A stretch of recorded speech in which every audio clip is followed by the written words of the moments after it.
ಬುದ್ಧಿಯ ರೆಕ್ಕೆ ಮತ್ತು ಬಲದಂತ ಕಾಡನ್ನು ಬದಲಿಸಿದ ಕಥೆ. ಪ್ರಮುಖ ಪಾತ್ರಗಳು: ಚಿಂತನ ಅತಿ ಬುದ್ಧಿವಂತ, ಮಾತಿನಲ್ಲಿ ಚಾತುರ್ಯವಿರುವ ಗಿಳಿ. ಭೀಮ ಅಪಾರ ಬಲವಿದ್ದರೂ ಯೋಚನೆ ಇಲ್ಲದ ಮೂರ್ಖ ಆನೆ. ಲಲ್ಲು ಕುತೂಹಲದ ಮಂಗ. ಸಿರಿ ಸೌಮ್ಯ ಜಿಂಕೆ. ಕಾಳಿಂಗ ಕುತಂತ್ರಿ ಹಾವು. ಮಹಾಕಾಡು ಎಲ್ಲರಿಗೂ ತಾಯಿ ಸಮಾನವಾದ ಕಾಡು. ಮಹಾಕಾಡಿನ ಶಾಂತ ಜೀವನ. ಒಂದು ಕಾಲದಲ್ಲಿ ಮಹಾಕಾಡು ಎಂಬ ದೊಡ್ಡ ಕಾಡಿತ್ತು. ಅಲ್ಲಿ ಮರಗಳು 3D ಕಾರ್ಟೂನ್ನಂತೆ ಎತ್ತರವಾಗಿ ನಿಂತಿದ್ದವು, ಹಕ್ಕಿಗಳು ಹಾಡುತ್ತಾ ಹಾರುತ್ತಿದ್ದವು, ಪ್ರಾಣಿಗಳು ಸಂತೋಷದಿಂದ ಬದುಕುತ್ತಿದ್ದವು. ಆ ಕಾಡಿನಲ್ಲಿ ಎಲ್ಲರೂ ಗೌರವಿಸುತ್ತಿದ್ದದ್ದು ಚಿಂತನ ಗಿಳಿಯನ್ನ, ಯಾಕೆಂದರೆ ಅವಳು ಸಮಸ್ಯೆ ಬಂದಾಗಲೆಲ್ಲ ಸರಿಯಾದ ಪರಿಹಾರ ಕೊಡುತ್ತಿದ್ದಳು.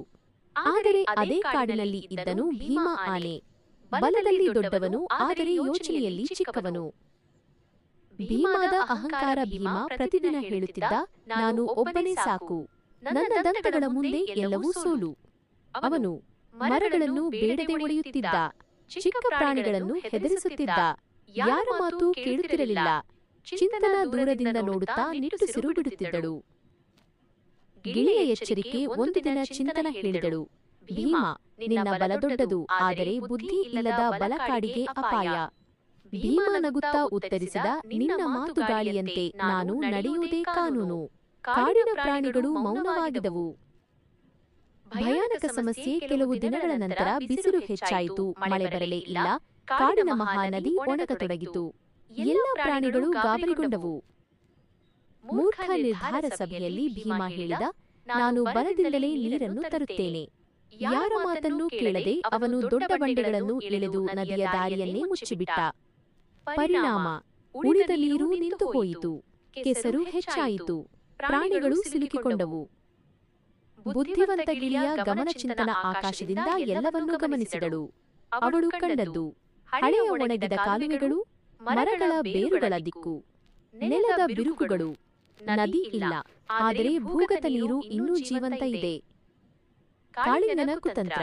ಈ ಅವಕಾಶದಲ್ಲಿ ಕಾಳಿಂಗ ಹಾವು ಜನರನ್ನು ಭಯಪಡಿಸಲು ಶುರು ಮಾಡಿತು. ಇದು ಭೀಮ ಕಾರಣ. ಅವನನ್ನು ಓಡಿಸಿ. ಕಾಡಿನಲ್ಲಿ ಜಗಳ ಶುರುವಾಗುವ ಸ್ಥಿತಿ. ಚಿಂತನ ತಕ್ಷಣ ಮಧ್ಯೆ ಬಂದಳು. ಗಿಳಿಯ ಯೋಜನೆ. ಚಿಂತನ ಹೇಳಿದಳು, ಜಗಳ ಬೇಡ, ಮೊದಲು ಸಮಸ್ಯೆ ಬಗೆಹರಿಸೋಣ. ಅವಳ ಯೋಜನೆ: 1. ಸಣ್ಣ ಕಾಲುವೆಗಳನ್ನು ತೋಡುವುದು. 2. ಮರಗಳ ಬೇರುಗಳನ್ನು ಉಳಿಸುವುದು. 3. ಭೀಮದ ಬಲವನ್ನು ಸರಿಯಾದ ಕಡೆ ಬಳಸುವುದು. ಎಲ್ಲರೂ ಒಪ್ಪಿದರು.